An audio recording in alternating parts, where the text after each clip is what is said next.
Here we go. Hi everyone, good afternoon. Thank you for being here today for our discussion. Look, let's do an introduction first. We're not going to go through bios and things, you can read those online. But I wanted to sort of get you all to sort of tell the audience who you are, what your role is in relation to our question today, which of course is renewable energy and the mining industry. Fiona, you're beside me, so you're up first.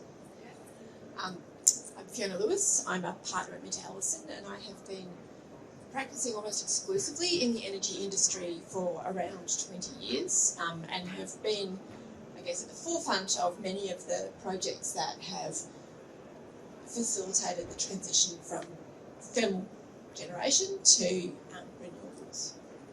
Michael? Michael Rosengren. I'm responsible for the Foxley mine in central Queensland. So we produce the benchmark PCI coal, which is used in steel making, around about 3 million tonnes a year. And to put that in context, the Queensland industry exports over 210 million. So we're a relatively small player. You can tell by the lacquer here, and if you look closely, the greyness, that I've had about 40 years experience in the industry. Had a stint as General Manager in the Department of Environmental Protection in West Australia. So have quite a diverse background that's enabled me to look at responsible and sustainable development in the resources sector. James? James Harman. I'm the CEO of EDL, and I've been CEO at EDL for the last 7 years. Before that, I worked in mining for 20 years. I worked with Rio Tinto and Anglo American in Australia and across the globe. Last but not least, Simon. Thanks, Jodie. I started my career in the UK and the steel industry, and my early life was centred around delivering brownfield upgrades for rolling mills and process lines, invariably over Christmas shutdowns in Teesside and South Wales. I joined Hatch in 2002 in the US, initially with a steel focus, and over the last 22 years in Hatch, I've held a number of project leadership, corporate roles, working in the US, Australia, Canada, UK, and back to Australia in that order.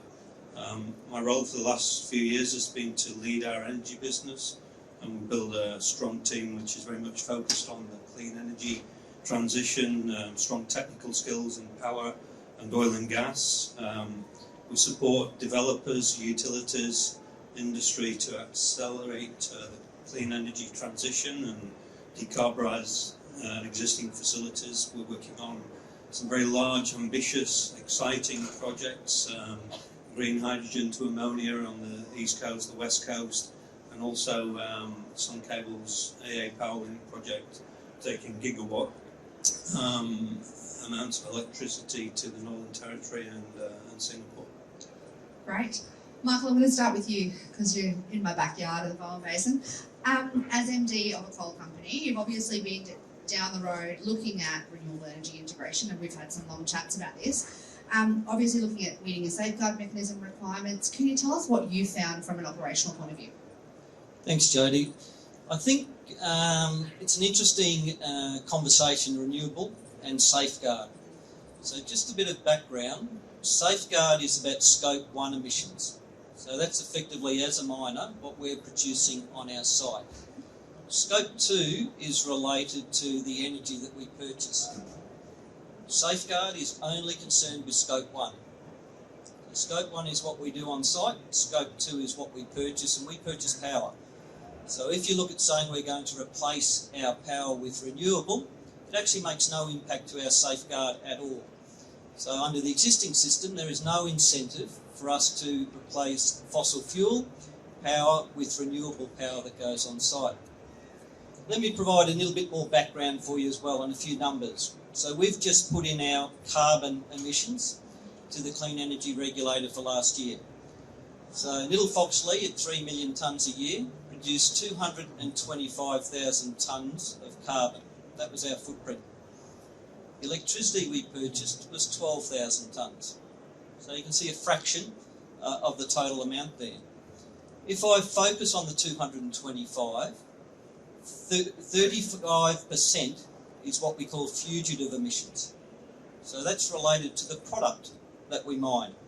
So there's nothing that renewable energy can do to have an impact on 35% of our footprint. The other 65% is diesel. So we've got a fleet of equipment that runs around delivering the coal. Foxleigh is a very interesting mine. So in the Bowen Basin, you'll find most of the coal dips slightly in a certain direction, and you do strip mining. At Foxleigh, our coal is actually in a bowl. So we actually mine vertical coal. We actually have a mining method called terrace mining, where the face keeps on progressing and you dump the waste back behind where you're in place there.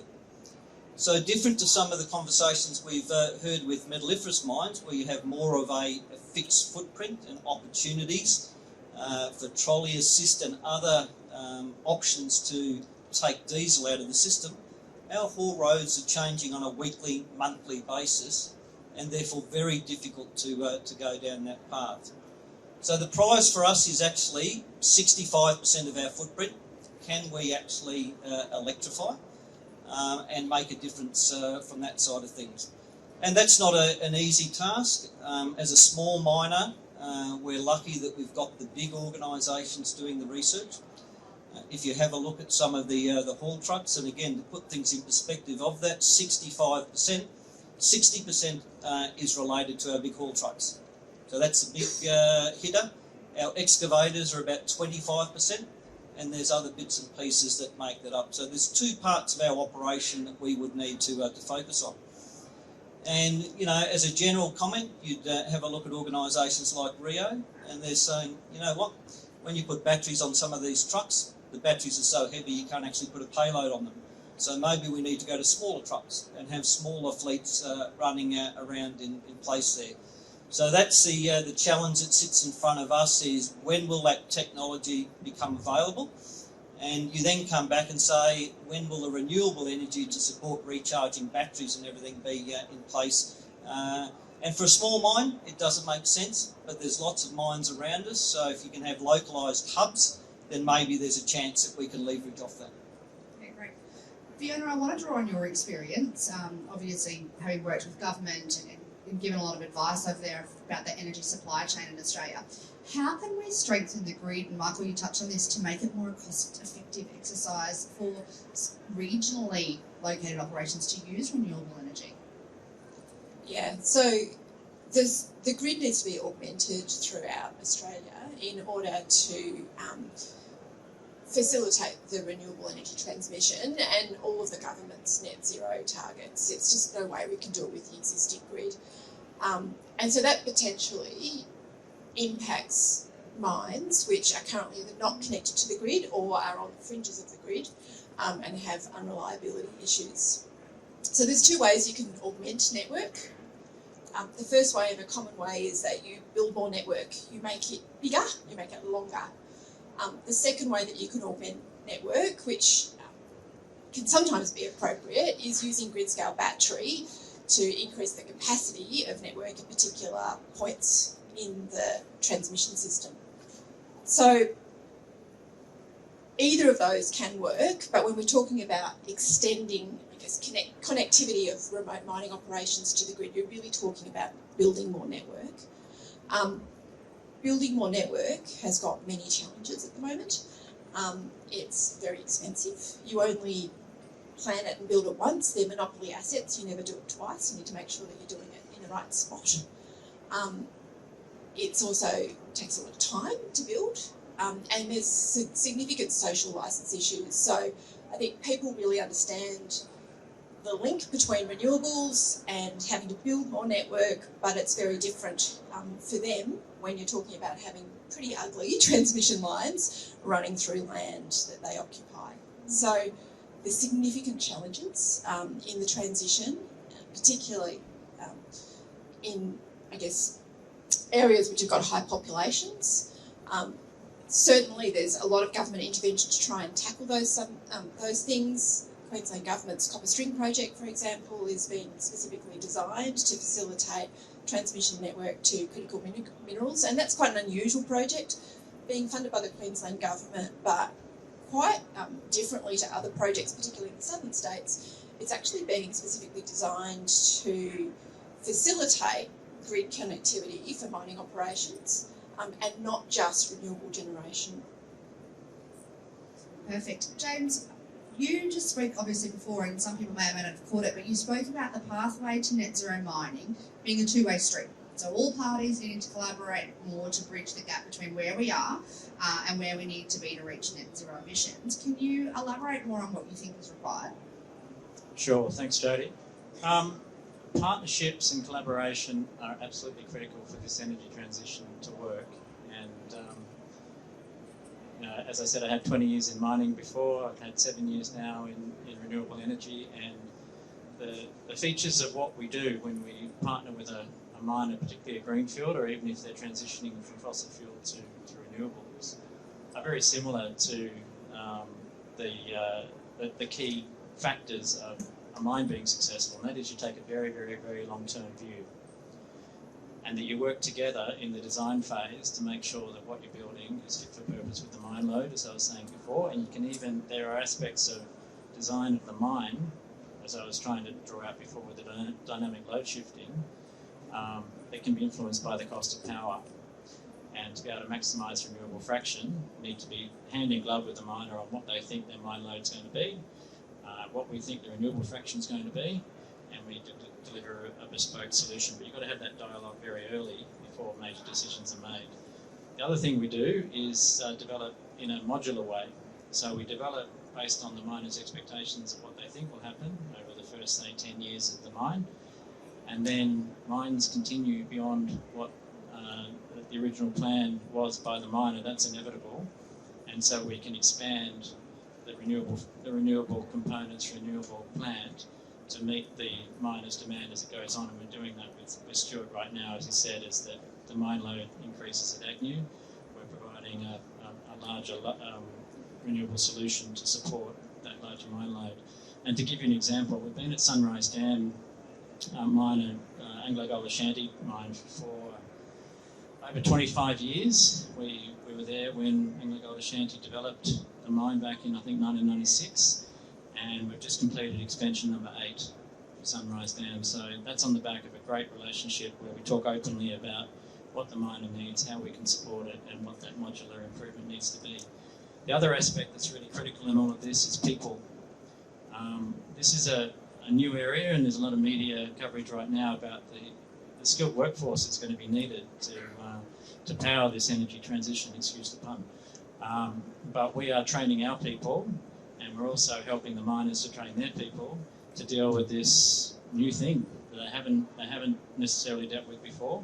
They'll have electricians who work in their workforce who won't necessarily understand how the renewables will integrate, and we work together with the miner to help train our people and their people to provide this workforce for the future. And just one other comment that I'd like to make is on interoperability, which is a big word.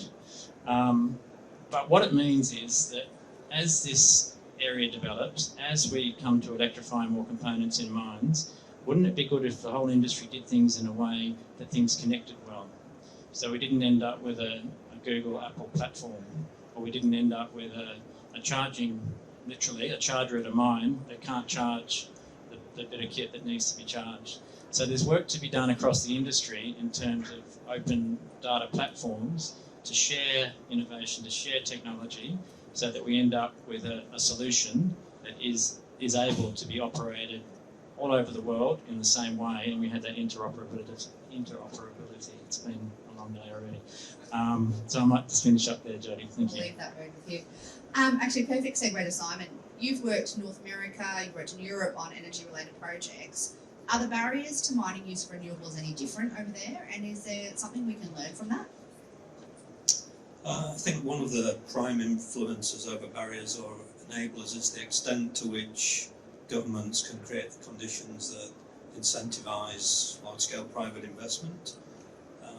My experience is that in most jurisdictions it's well understood what those critical enablers are, and certainly in developed countries those are things that governments are actively promoting. So just to run across the top of that, you have to have a predictable and simplified regulatory environment, streamline approvals and planning processes. We can debate the extent to which Australia stacks up against other countries in that area. I think it's really important that we develop projects environmentally responsibly, but we've got to do it a lot quicker than what we've done it in the past. James mentioned collaboration and fostering those partnerships. I think that extends into skills generation, but ultimately you've got to create financial incentives or penalties which accelerate technology development and scale up and attract major investment. So I think we all know that in the US, the $369 billion that's available to accelerate the clean energy transition, mainly around green hydrogen through the IRA, is a game changer. That's a subsidy of $3 per kilogram for green hydrogen that will have a massive influence on attracting capital and accelerating technology advancement. There are similar bold initiatives across Europe, such as the Green Deal Industrial Plan, which really supports the EU ambition to lead clean tech revolution. And it's very important that Australia keeps up and responds in a way to be internationally competitive. So it was very encouraging this year to see significant initiatives like the Middle Arm Sustainable Development Precinct in the Northern Territory, which is approximately $1.5 billion arrangement between the federal government and the Northern Territory government to drive new green industries, such as mining and processing of critical metals. This government initiative obviously requires the nominated proponents to secure large offtakes for renewable electricity, and of course we hope that that's an influential enabler to accelerate projects such as Suncable AA Powerlink. More recently, the Hydrogen Head Start programme, I think, is another very significant. It's the largest ever Australian government funded programme for renewable hydrogen. It was announced in the May 23 budget. It's $2 billion. It's really intended to get large green hydrogen projects off the ground, accelerate the scaling up of technology, and that's through a contract for difference scheme. So, Jodie, in answer to your question, I think it's critically important that Australia remains competitive on that international landscape, but more and more we need to collaborate across international boundaries and think about this as a global challenge. James, just while we're on this, there's some obvious challenges and barriers in changing renewable energy use. Can you tell us sort of more about the conversations that EDL are having with miners, people like Michael and that, as to the broader opportunities that the shift is currently presenting? Yeah, sure. Thanks, Jodie. We're having a lot of these conversations as the industry continues to transition. And it might sound obvious, but it is transitioning very fast. And there are probably three factors I'd just like to draw out, and they're the old faithful of how this energy transition is supposed to happen, and that is that you need reliable power.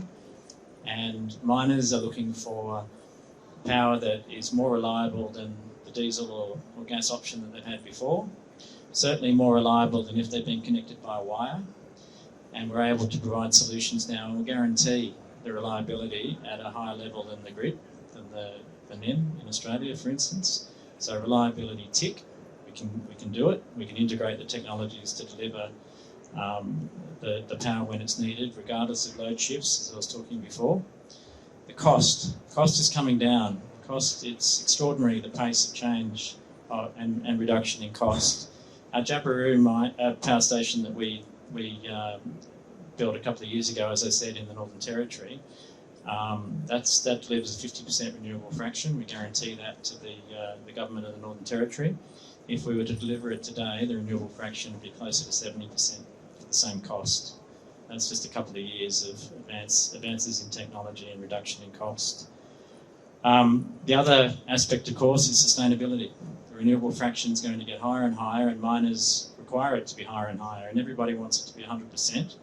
It can't be at the moment, but we are looking at solutions right now with customers where we're prepared to stand behind renewable fractions of above 80% with the right configuration. And this is all bespoke depending on the conditions of solar, wind and and the types of tech we use and how we integrate it, but miners want to know that we can continuously improve that renewable fraction, and also deliver it in a way where, as they electrify their fleet, as they electrify other processes in the mine, we can increase the amount of power available to them. So developing it in a modular way that enables that expansion is critical.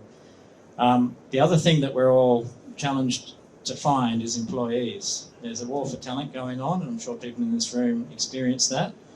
And a mining customer mentioned to me the other day that one of the surprises they had by converting from a fossil fuel power solution at their mine to renewables was that employees were rushing in the door, wanting to work for a sustainable mining company and proud to work in a very remote place, which is a tough place to work, being honest about it, but very, very proud to see the wind turbines, the solar, and the part that they're playing in this transition. So they're attracting talent into the mining world, and we're attracting great graduates into EDL. We have so many young, incredibly talented people coming in the door who want to be part of this green transition and want to play their part. So, miners and us can benefit from getting some of the outstanding talent in the workforce and attracting them to come work in what may have been traditionally considered a somewhat dirty industry. And I say that, recognising the critical part that mining plays across the world and in the global economy. And as I said before in my speech, there's no net zero without mining, but as mining becomes more green, I think we're going to see more and more high calibre people wanting to be part of it. Bringing it back to the topic of adoption limitations, Fiona, it's a common point of contention sort of within our industry that battery storage technology just isn't where we need it to be, and we've touched on this already. It needs to be efficiently powering operation of any size. From your perspective, how far away are we from being able to adopt large battery storage within our industry? Yeah, so there's two types of battery storage in my mind. There's the type that's touched on before, which relates to battery storage used in mining operations, which I think it's fair to say that is still under development. It's still very expensive, and we're still trying to figure out how to use it. The other type of battery storage is the type that is used in hybrid renewable systems, so the type that EDL installs, really to acknowledge the fact that renewables, solar operates when the sun's shining, not at night. Wind is intermittent, and it depends very much on the site as to whether wind is available. So for mining operations that need 24/7 electricity, battery is the only other option for filling that gap. And I'm getting the picture from EDL that you're not at 100% yet. You can get close, but you still need that battery storage, and it definitely has a role. There are two issues with battery storage, and it will all be factors that EDL would have to consider for every mine site. There's no one-size-fits-all solution. It's a balance between the mine's life, its location, the capital cost of installing battery. I don't know whether you've got significant supply chain issues at the moment with battery. Most of our clients have had.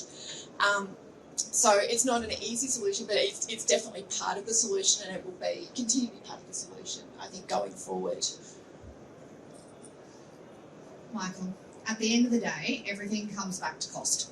And it comes back to everything stacking up financially, particularly when you're running a small operation. You need to, go back to your shareholders or your board or what do you have to do. We spoke recently and you said it was going to take 26 years, I think, to pay back an investment in renewable energy technology for your site. 26 years. At what stage does it stack up to the point where you would consider it for your site?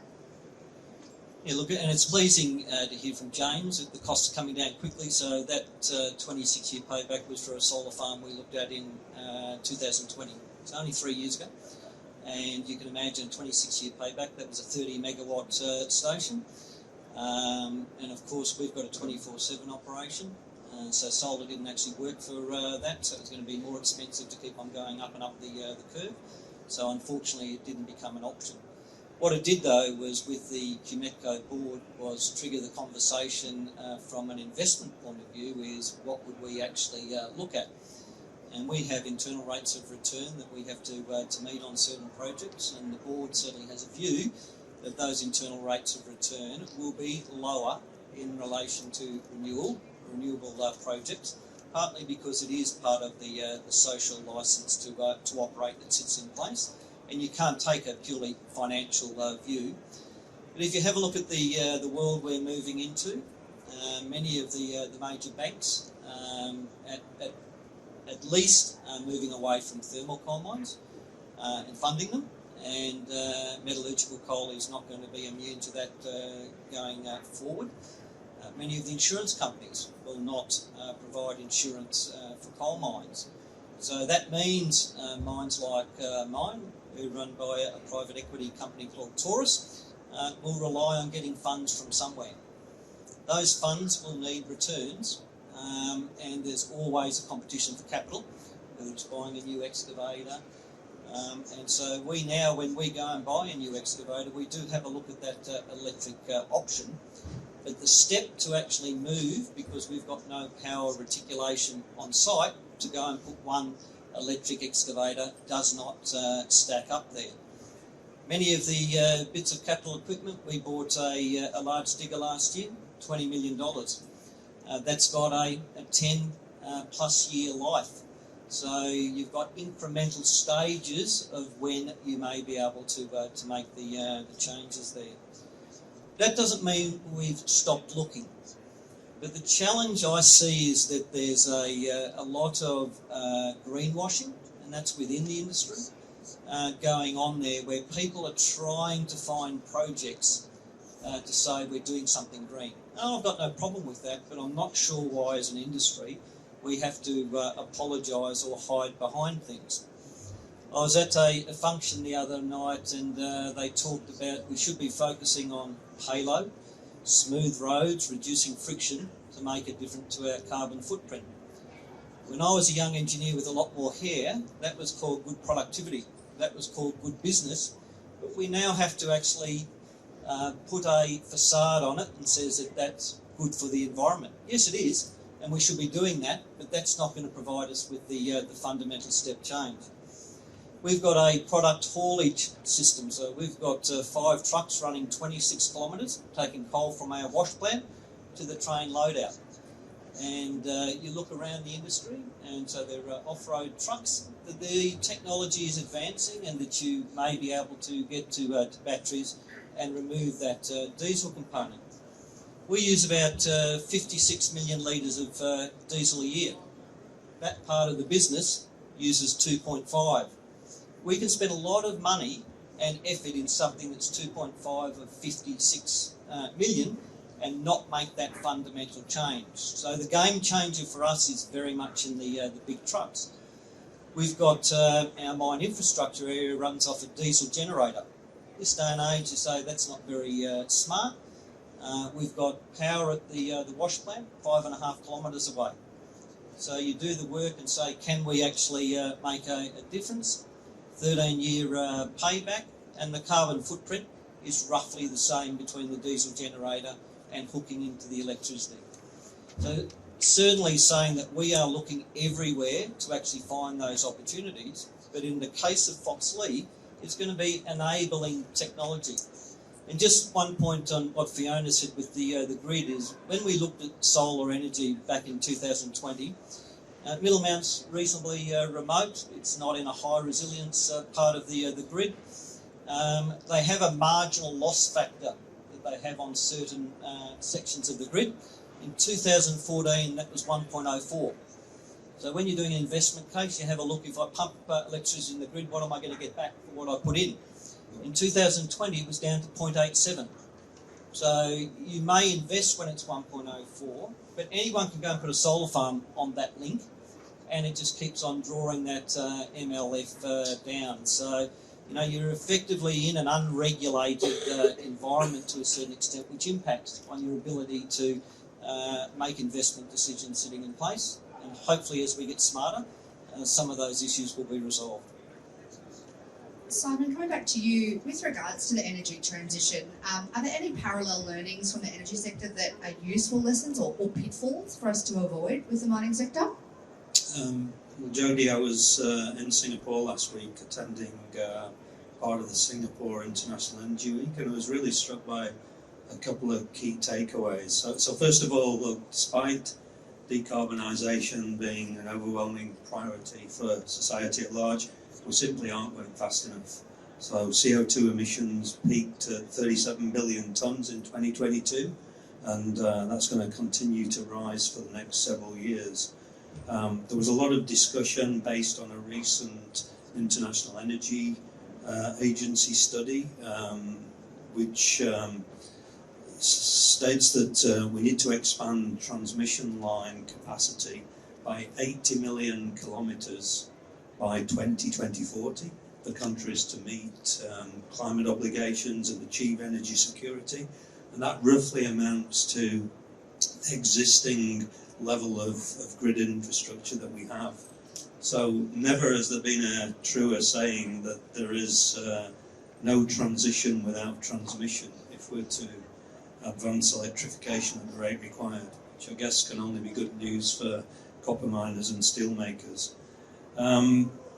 Look, to enable the electrification of industry and to allow us to move off dependence on fossil fuels, then grids need to be bigger, they need to be smarter, we need to connect to new generation sources like large-scale solar PV that's often in remote locations, offshore wind turbines that are out to sea.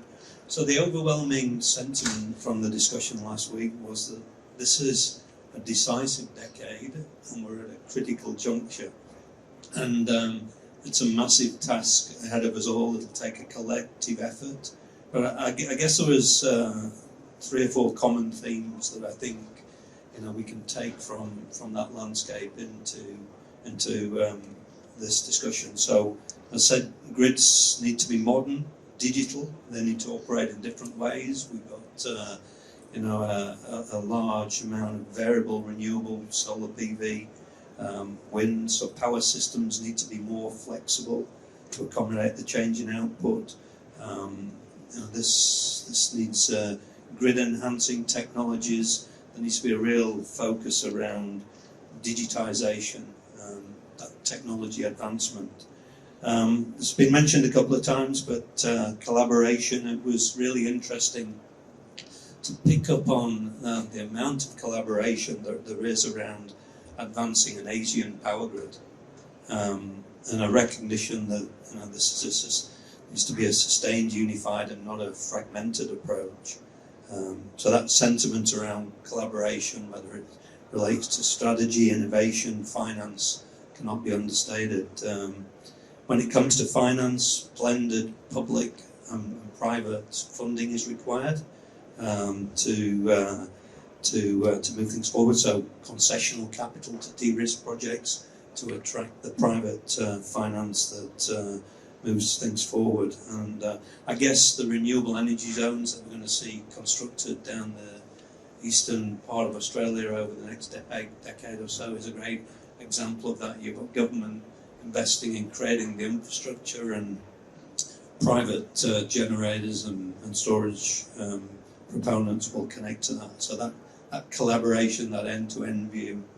And finally, the supply chain challenge. So today, to build grids at the rate that I've just referenced, that'll require a supply chain that doesn't match demand today, and it'll require a workforce today that doesn't exist. So we need to create new manufacturing capacity. We need to attract skills to build that talent pipeline, particularly leveraging that technology and digital angle that I mentioned previously. So lots of reskilling, lots of challenges. So I think all of those themes: technology, collaboration, supply chain enhancement, they equally cross over.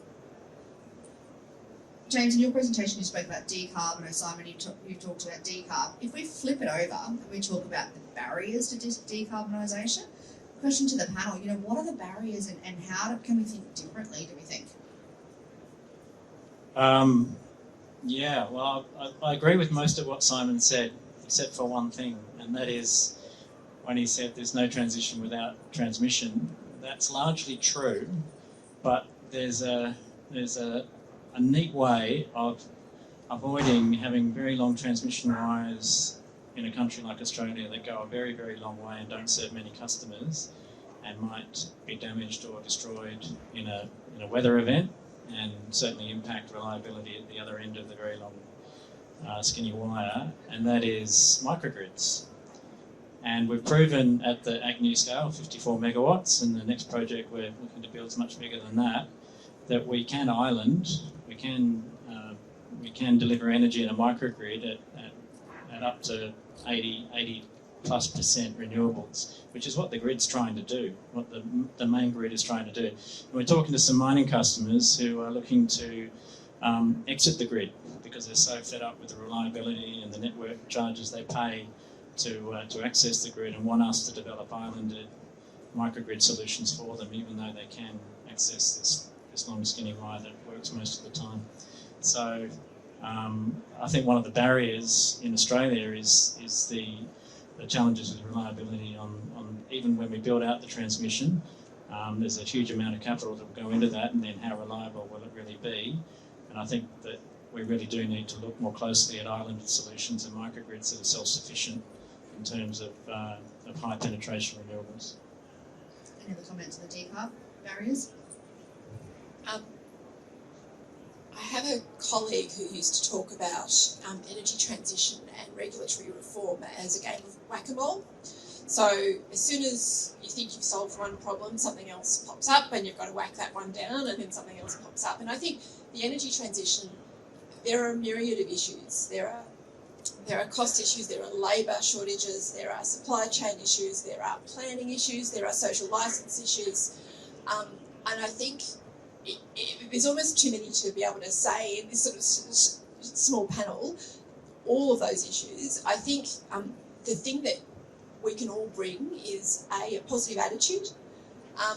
This can be done, and I think all of these things need to be looked at. So transmission infrastructure, distributed energy resources and the role of microgrids, different types of renewable energy resource, alternative green fuels, all of these things are part of the solution. There's no one single thing. And we have to continue playing whack-a-mole, and also acknowledging that that is probably going to continue for a long time. We're not going to be able to foresee all of the issues now. Every other country in the world is going through this transition at the same time we are. In many respects, we're a little bit late to the party. We can learn from other countries. We've also got our own unique issues just because of our geography, from our remoteness from other parts of the world. But I think we need to just acknowledge that we're not going to be able to solve all of these issues instantly, but they can all be solved. We have to take a variety of approaches, and that the game of whack-a-mole will continue. It's been going for a while now, and it will continue for a while. Thanks, Fiona. We're out of time, actually, as much as I could keep talking about this for a long time. Please thank our panellists, Fiona, Michael, Simon and James,